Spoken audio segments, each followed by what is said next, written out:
Hello, welcome to all of you.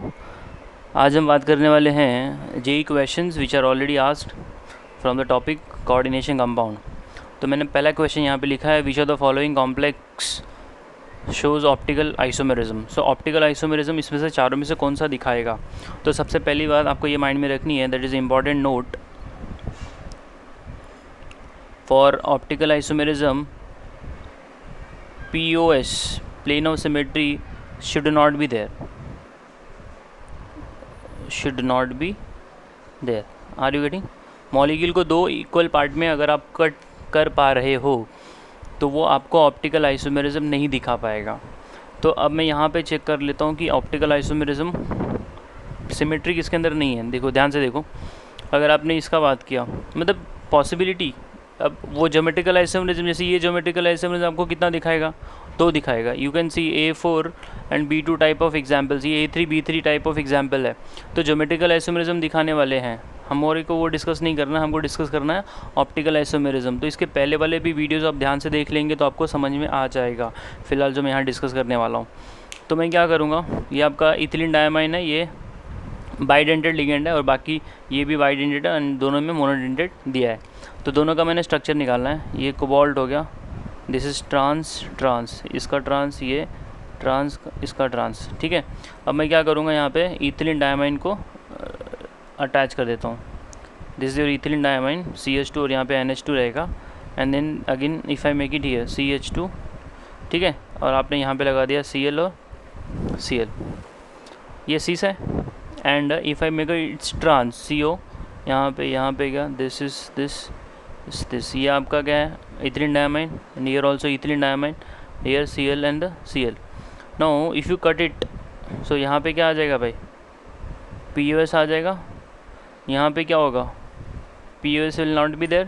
So if there is a plane of symmetry absent, it means the molecule is going to show optical activity. Are you getting? तो ये दोनों में से जो है आपका optical activity ये वाला दिखाएगा A.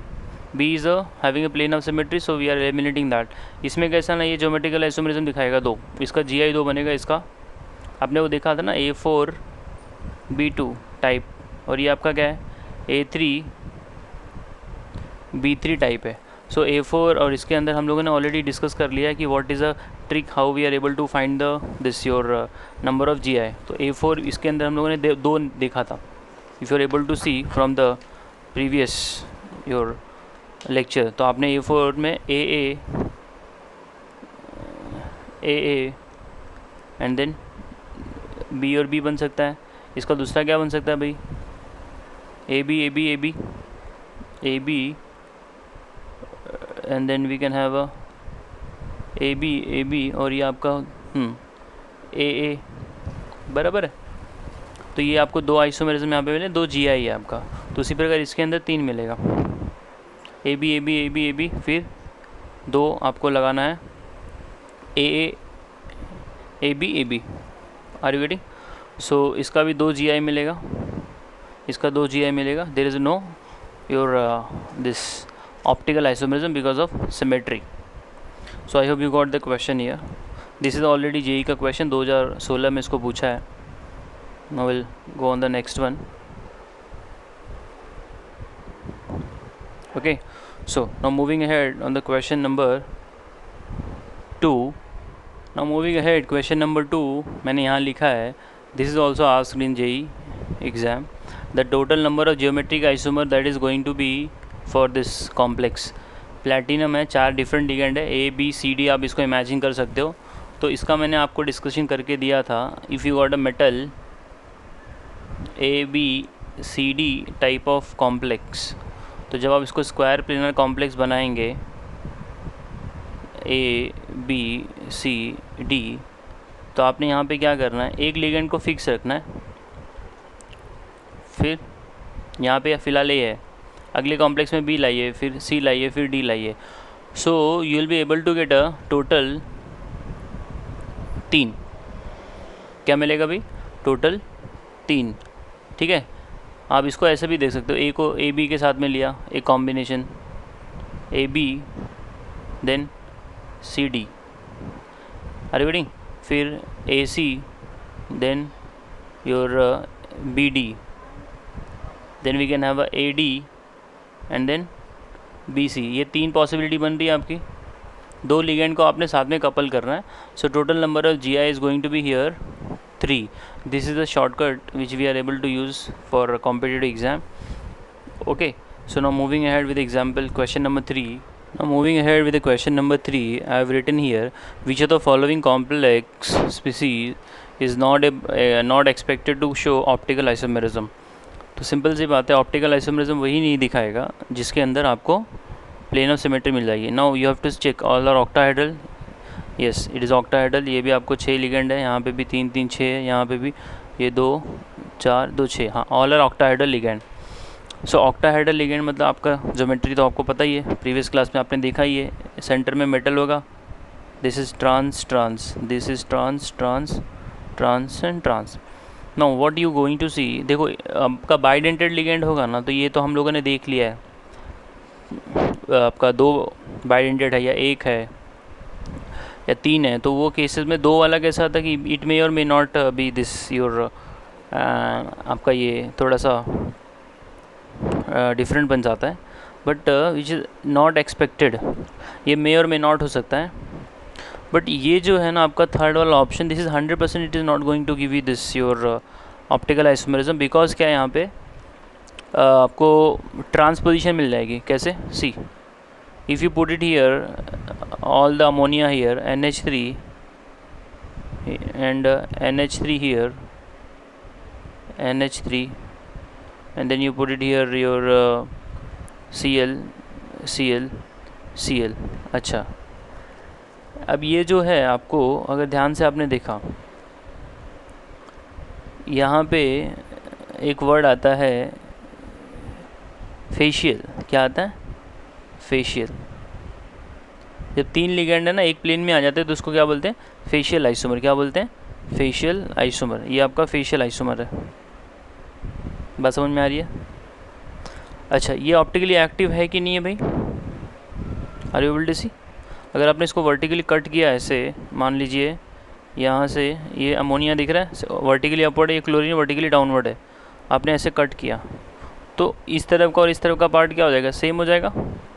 Ammonia NH3 and Cl एक तरफ जाएगा, बीच में आपका मेटल है, फिर यहाँ पे भी आपका NH3 है and this is also this. तो मेटल के ऊपर एक बॉन्ड है, नीचे एक बॉन्ड है, तो आपने वर्टिकली ऐसे कट किया है, तो this part and this part will be the same. So no optical active, optically active, ये ऑप्टिकली एक्टिव नहीं रहेगा। Are you getting the point or not? इसी का दूसरा वाला क्या है? मर आइसोमर है। ठीक है, अब मर आइसोमर जो है 3 लिगेंड जब एक प्लेन में आ जाते हैं तो उसको हम लोग मर आइसोमर बोल देते हैं या फिर meridional. So it's a metal this trans. So what I am going to do, if I put this your, यहाँ पे मैंने अमोनिया लगा दिया, here also if I place ammonia and here NH3, here your Cl and Cl। Now this is a one plane, are you getting? और ये आपका ये हो गया 3 लिगेंड अमोनिया का। So when the 3 ligands are coming in one plane and when 3 ligands are coming in one phase, तो उसको हम लोग ये बोलते हैं, this is the facial and this is called as a meridional isomers। अच्छा, ये कैसे? ये तो दिखाएगा नहीं क्योंकि ये तो ट्रांस हो गया इधर ही, ये भी ट्रांस है, तो इन्हीं ट्रांसपोजिशन शुड नॉट कम। अगर कोई भी ट्रांसपोजिशन आएगी तो ऑप्टिकली इनएक्टिव हो जाएगा। So the right answer will be here C, because it is having a plane of symmetry found in facial form as well as a meridional form. Okay, I hope you are getting. This is a question which has been already asked in the JEE exam. Okay, now moving ahead with the question number 4. Now moving ahead with the question number 4, I have written the question here. Geometrical shape of the complex formed by reaction of nickel plus 2 with the ligand like a Cl, that is a weak ligand, cyanide strong ligand, water that is also the your weak ligand. So what is the going to be the geometrical shape when the 3 different ligands are reacting with the nickel? So अभी यहाँ पे जो है आपका ligand का ही role यहाँ पे major play करेगा, वही रोल अपना। सो निकल जब आपका +2 में है and you are making reaction of Cn, पहले मैं Cn और Cl की बात कर लेता हूँ। Cl जो है ये वीक लिगेंड है, क्या है, weak ligand. So whenever there is a weak ligand and that is going to react with the nickel, तो ये आपको जो है sp3 हाइब्रिडाइजेशन दे देगा. क्या दे देगा, sp3 हाइब्रिडाइजेशन, क्योंकि निकल जो है उसमें 3d8 है. क्या है, 3d8 है. सो 1 2 3 4 5 6 7 8.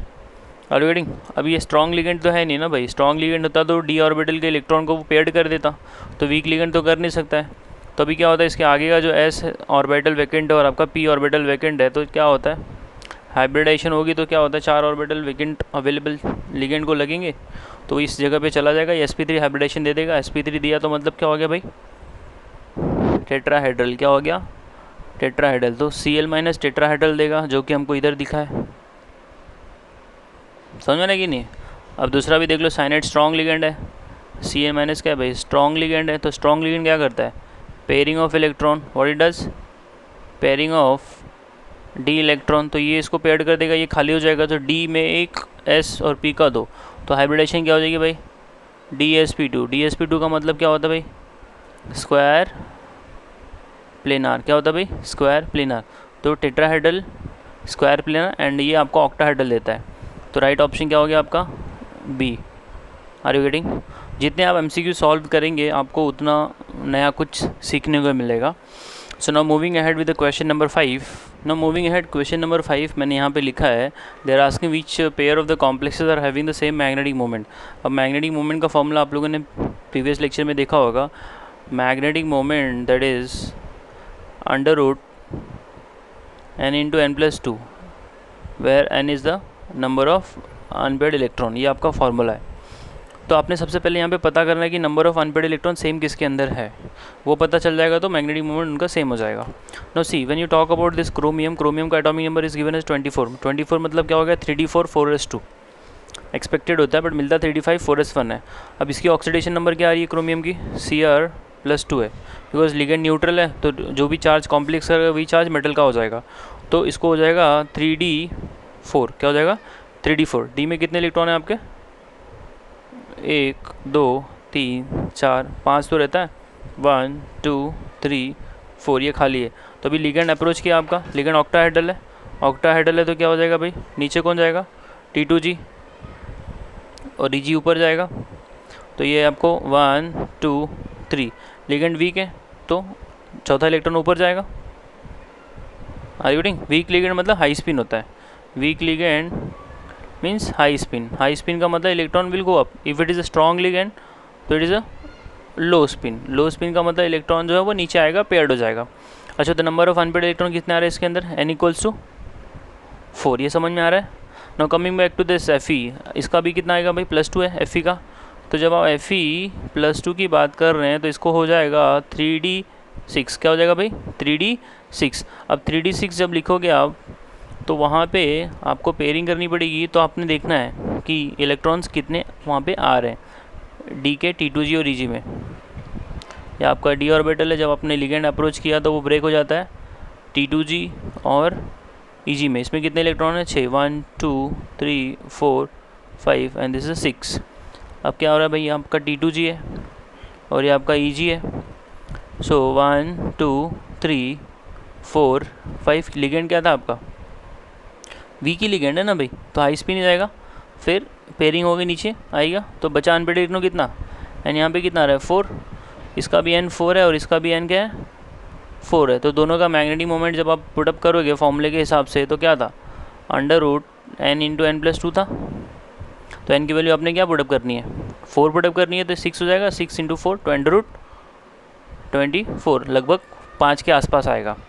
तो ए वाले ऑप्शन का मैग्नेटिक मोमेंट क्या भाई, सेम है. So magnetic moment actually depend करता है आपके नंबर ऑफ अनपेयर्ड इलेक्ट्रॉन के ऊपर. अब नंबर ऑफ अनपेयर्ड इलेक्ट्रॉन आपका कैसे सेम आएगा वो आपको स्प्लिटिंग करने के बाद आपने with the help of ligand आपने वो चेक करके लेना है.